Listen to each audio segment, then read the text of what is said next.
So what is your relationship like with God, if there is one, and all that sort of stuff? You know, the Bible, Jesus said, "You shall know the truth, and the truth shall set you free."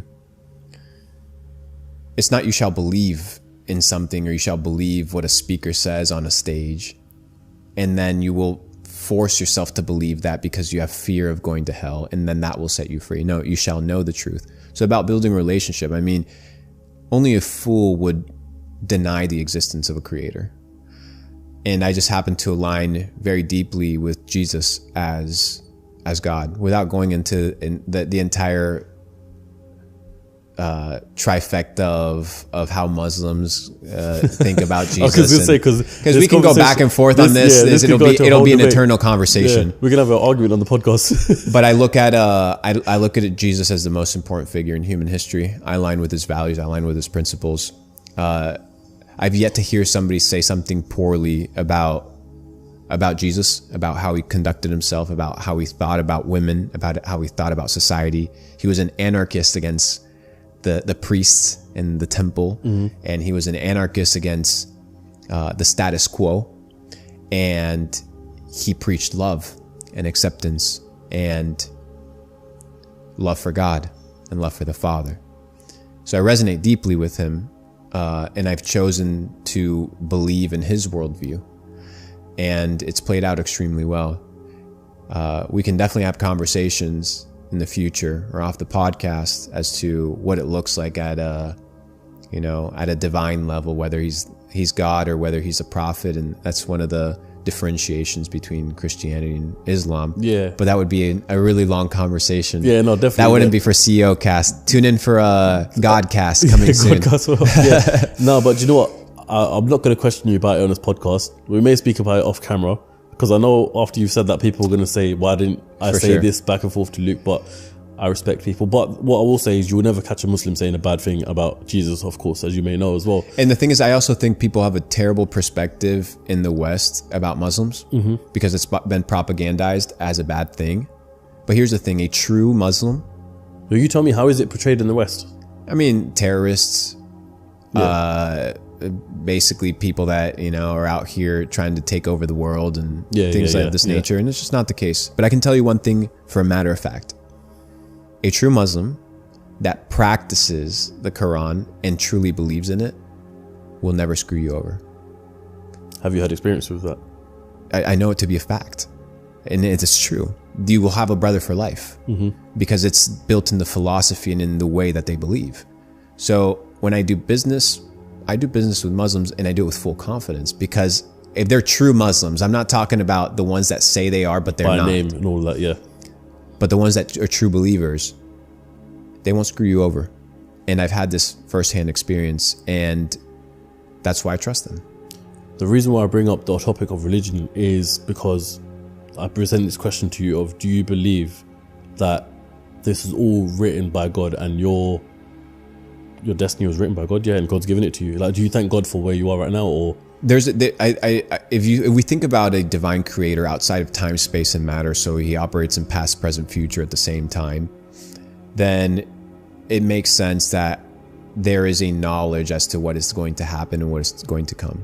But we also have decision-making power. We have free will. We have the ability to choose and determine our actions on a daily basis, what we want to do.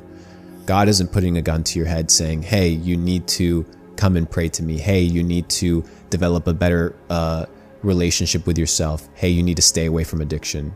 These are choices that you have the ability to make. Yeah, God may know the future and the consequences of your actions, and he may know the path that is destined for you, but you still have to walk it. You still have to take the steps. So there's a duality between divine knowledge and human nature that has to kind of come and converge. And that's where the journey of faith comes in, where you trust that God has everything under control. But under control doesn't necessarily mean that it's not going to be painful. And under control doesn't necessarily mean that life is going to give you exactly what you want. Because what you may think to be good, what you may think to be healthy, what you may think to be right, is based off of your finite human mind and what you know. But God knows everything. So God may test you with things that in the time they may feel like pain, and they may feel like suffering, and they may feel like hurt, but eventually they'll flourish and they will be lessons that will teach you how to become better, how to get closer to Him, how to deepen your faith. It's very interesting. What I've come to realize is that suffering is the greatest of teachers, and that you look at whether it's the greatest of prophets, whether it's Jesus, whether it's the saints, or whether it's the apostles, and you begin to see their life, and their life was riddled with suffering, which is something that we tend to avoid. But behind suffering is the greatest of lessons, and behind suffering is the biggest growth. And Jesus preaches suffering, and he teaches this life of surrendering earthly desires to achieve a higher level of spirituality and closeness to the Father. So I think, yeah, I'm still figuring it out. I'm a work in progress. There's a saying that God says in the Quran, which is, I said it to Andrew as well when I linked up with him back in February, which is, God won't burden a soul with which more than they couldn't handle. There may be something like that in the Quran. There may be something like that in the Bible as well. Say that one more time. The exact quote is, "I will never burden a soul of which it can't handle." So I will never bring pain or agony upon someone knowing that they can't handle it. So, for example, let's just say you take a big L in your life. God already knows you can handle it. That's why the L's there in the first place. It's a test of, as you said, of how you come out of that, how that shapes you. Do you go down the wrong path? Do you go down the right path? And also in Islam, it's a test of, will you stick by God or will you do the wrong thing? Do you know what I mean? I've seen friends around me go broke, and then when they go broke, they turn to drugs, or they turn to alcohol, or they turn to women and all that sort of stuff. But then I've seen people who go broke, who stay on the path of praying and reading Quran and staying by God, and they're the ones who come out of it. There's a very good book in the Bible. The Bible's comprised of 66 different books. It's the book of Job. And Job is this man that had everything, had all the cattle, all the land, very successful at his time. And the story goes that Satan approaches God and says, "Hey, I see your servant Job, and the reason he serves you is because you've given him everything. You've given him all the land, you've given him all the success." And, God is interacting with Satan, and he says, "Well, what do you think about my servant Job?" "Well, the reason he has what he has is because you've blessed him." And God says, "Well, okay, we'll take everything away except his life. You have my permission." So he strips him of his family. Family dies. Strips him of all his possessions. Strips him of his health. And throughout that entire book, all of his friends, his wife comes and they're like, "You should be cursing God because he took everything away from you." He said, "I can't curse God." He stayed faithful to him. In one encounter, he's praying to God and he questions, "Why is this happening to me?" And God answers, "Who are you to question me? Am I not the creator of everything?" And in the same way, even though I hope not to live a life where everything is stripped from me, the lesson and the moral of the life of Job is that God will test you with suffering. God will test you with challenges. God will test you with difficulties. God will test you with hard times. But that is when the proof of your faith is manifested, not when everything is given to you, not when it's easy, not when times are simple, but in the challenges. Do you curse God, or do you bless him for giving you the opportunity to experience these challenges and experiencing difficulties to become better and to get closer to him? And then the story finishes with God blessing Job with more of everything, which is very interesting. And it's a great story. You should read it. The reason why I bring this all up in the first place is because sometimes you hear, people get very, very successful. They get the money, they get the fame, they get the women, they get the cars, they get everything they want. And then somehow in the end, they're still lost. And they feel like a lost cause. They feel like their souls just disappeared. They don't know what to do in life. And the common trait that you find within those group of people is that they're not a man of God. They haven't got something by their side to look forward to outside of this life. So it's good to see that you're a man of God, bro. It's good to see that. It's the assumption that the things of the world are going to satisfy something that is finite That's something that is infinite. You're an infinite being.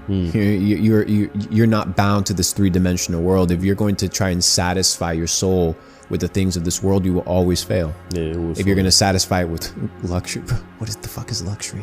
What, a nicer watch, a nicer house, more cars, more houses, better food, more women. None of these things will satisfy. They may make you happy for a short period of time, but the void will still be there, because the void is a spiritual void. It can't be filled by materialistic things in the 3-dimensional world. It doesn't work that way. That is why any person that desires to build success, that desires to build something in this world, needs to understand that you take none of it with you. You don't take the money. You don't take the success. You don't take the accolade. You take nothing. But what you will take was your devotion to God in check. What you will take is how you treated other people. Did you love God more than you love the things that God gave you? And you will be tested with these things. Of course. But to whom much is given, much is required. So if God's going to give you a lot, he will demand a lot from you. And yeah, I think we're in our way. It's definitely a journey in a path of self-development. So I'm still trying to figure this entire thing out. But do you know what, Luke? Yeah, I actually like you a lot.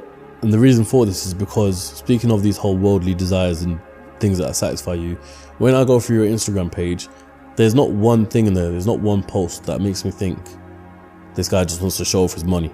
I don't even think there's a picture of a Lambo or anything on there. Though you can afford all these luxuries, yeah, you got a watch, you like to travel, I see that, but there's no typical thing of when an entrepreneur first gets money, all he does is buy a Lambo, go to Dubai and get an apartment, do this, do that, and the whole lifestyle is on Instagram. You're not like that, and it's a very, very clean image.